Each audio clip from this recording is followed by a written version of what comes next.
नमस्कार दोस्तों, आपका इस चैनल पे बहुत बहुत स्वागत है। दोस्तों, आज के दिन भर की खबरों को हम इस वीडियो में देखेंगे एक सिरे से। तो चलिए शुरू करते हैं। आइए सबसे पहली खबर की बात करते हैं। केंद्रीय गृह मंत्रालय ने कंटेनमेंट जोन में सख्त लॉकडाउन 30 नवंबर तक लागू करने का फैसला लिया है। सरकार ने मंगलवार को ये निर्णय लिया है। मंत्रालय ने रीओपनिंग की गाइडलाइन को बढ़ाने से संबंधित आदेश जारी किया है। मंत्रालय के मुताबिक 30 सितंबर को जो गाइडलाइंस जारी की गई थीं, वो अब 30 नवंबर तक लागू रहेंगी। कोरोना वायरस के संक्रमण को फैलने से रोकने के लिए सरकार ने 24 मार्च को पहली बार लॉकडाउन लागू किया था। करीब 3 महीने तक सख्त लॉकडाउन लागू करने के बाद इसमें छूट दी गई। सरकार ने अनलॉक की शुरुआत की। कंटेनमेंट जोन के बाहर सरकार ने अब ज्यादातर गतिविधियों को इजाजत दे दी है। वहीं कंटेनमेंट जोन को लेकर सरकार के नए आदेश के मुताबिक क्षेत्रों में सख्त रोकथाम उपायों को लागू किया जाएगा और केवल आवश्यक गतिविधियों की अनुमति दी जाएगी। राज्य या केंद्र शासित प्रदेश की सरकारें केंद्र सरकार से पूर्व परामर्श के बिना किसी भी कंटेनमेंट जोन के बाहर लोकल लॉकडाउन को नहीं लगाएंगी। 65 वर्ष से अधिक आयु के व्यक्ति, गर्भवती महिलाओं और 10 वर्ष से कम आयु के बच्चों को घर पर रहने की सलाह दी गई है। बढ़ते हैं अगली खबर की तरफ। टर्की के साथ अब पाकिस्तान भी इस्लामिक दुनिया का नेता बनने की कोशिश कर रहा है। फ्रांस के राष्ट्रपति इमैनुअल मैक्रों की इस्लामिक पर की गई टिप्पणी को लेकर पाकिस्तान में भी जमकर हंगामा हो रहा है। पाकिस्तान की संसद में सोमवार को मैक्रो के बयान को इस्लामिक फोबिया को बढ़ावा देने वाला करार दिया गया और फ्रांस से राजनीतिक रिश्ते खत्म करने की मांग भी उठी। मैक्रो ने बुधवार को कहा था कि पैगंबर मोहम्मद के कार्टून प्रकाशित किए जाने को लेकर वो कट्टरपंथियों के आगे हार नहीं मानेंगे। फ्रांस के एक स्कूल में सैमुअल पैटी नाम के टीचर ने पैगंबर मोहम्मद का कार्टून दिखाया था, जिसकी हाल ही में सिर कलम करके हत्या कर दी गई।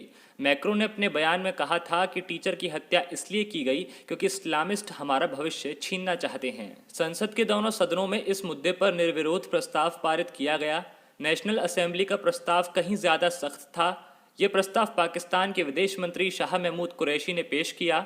विपक्षी दलों ने भी सदन में फ्रांस को लेकर एक प्रस्ताव पास किया और फ्रांस से पाकिस्तान के राजदूत को वापस बुलाने की मांग की। बढ़ते हैं अगली खबर की तरफ। आज से हरियाणा के फरीदाबाद में बदमाशों ने कॉलेज से लौट रही छात्रा को गोली मारकर हत्या कर दी।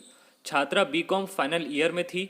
परिजन के मुताबिक आरोपी तौसीफ छात्रा के साथ स्कूल में पढ़ता था, तभी से वह उस पर दोस्ती का दबाव बना रहा था। तौसीफ समेत 2 आरोपियों को गिरफ्तार कर लिया गया है। जानकारी के मुताबिक छात्रा निकिता तोमर सोमवार को अग्रवाल कॉलेज बल्लभगढ़ में पेपर देने गई थी। शाम 4 बजे घर लौटते समय वह भाई का इंतजार कर रही थी। तभी कार से तौसीफ अपने दोस्तों के साथ आया था। तौसीफ ने निकिता को गाड़ी में खींचने की कोशिश की। विरोध करने पर कनपटी पर गोली मार दी। छात्रा के पिता मूलचंद तोमर ने बताया कि तौसीफ 12वीं तक निकिता के साथ ही पढ़ता था। उसने कई बार दोस्ती के लिए निकिता पर दबाव बनाया। वह बेटी पर धर्म बदलने का भी दबाव बना रहा था। 2018 में तौसीफ ने निकिता को अगवा कर लिया था। हालांकि तब बदनामी के डर से हमने समझौता कर लिया था। पिता ने यह भी बताया कि निकिता पढ़ने में काफ़ी अच्छी थी। 12वीं में उसके 95% नंबर आए थे और बीकॉम में दोनों साल वह टॉपर रही। इस बार फिर टॉप करने के लिए मेहनत कर रही थी। वह लेफ्टिनेंट बनकर देश की सेवा करना चाहती थी। उसने हाल ही में एयरफोर्स की परीक्षा भी दी थी। साथ ही एनडीए के लिए भी लगातार तैयारी कर रही थी। एसीपी जयवीर राठी ने बताया कि आरोपी रेहान को नूह से गिरफ्तार किया गया। इससे पहले सोमवार देर रात तौसीफ को नूह से गिरफ्तार किया गया था। वहीं मंगलवार सुबह निकिता के परिजन ने बल्लभगढ़ सोहना मार्ग पर चक्का जाम किया। तो दोस्तों, बढ़ते हैं अगली खबर की तरफ। दोस्तों, जम्मू कश्मीर में अब देश का कोई भी व्यक्ति जमीन खरीद सकता है और वहां बस सकता है। गृह मंत्रालय द्वारा मंगलवार को उसके तहत नया नोटिफिकेशन जारी किया गया है। हालांकि अभी खेती की जमीन को लेकर रोक जारी है। जम्मू कश्मीर के उपराज्यपाल मनोज सिन्हा के मुताबिक हम चाहते हैं कि बाहर की इंडस्ट्री जम्मू कश्मीर में लगे, इसलिए इंडस्ट्रियल लैंड में इन्वेस्टमेंट की जरूरत है, लेकिन खेती की जमीन सिर्फ राज्य के लोगों के लिए ही रहेगी। आपको बता दें कि इससे पहले जम्मू कश्मीर में सिर्फ वहां के निवासी ही जमीन की खरीद फरोख्त कर सकते थे, लेकिन अब बाहर से जाने वाले लोग भी जमीन खरीद कर वहां पर अपना काम शुरू कर सकते हैं। केंद्रीय गृह मंत्रालय ने यह फैसला जम्मू कश्मीर पुनर्गठन अधिनियम के तहत लिया है, जिसके तहत कोई भी भारतीय अब जम्मू कश्मीर में फैक्ट्री, घर या दुकान के लिए जमीन खरीद सकता है। इसके लिए किसी तरह के स्थानीय निवासी होने का सबूत देने की भी जरूरत नहीं है। गौरतलब है कि जम्मू कश्मीर को पिछले साल ही अनुच्छेद 370 से मुक्त किया गया था। इसके बाद 31 अक्टूबर 2019 को जम्मू कश्मीर केंद्र शासित प्रदेश बन गया था।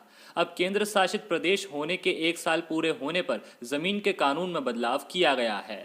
तो दोस्तों ऐसी ही खबरों को जानने के लिए आप इस चैनल को सब्सक्राइब कर सकते हैं, साथ ही साथ बेल आइकन को प्रेस कर सकते हैं ताकि अगली खबर की नोटिफिकेशन सबसे पहले आपके फ़ोन पर आ जाए।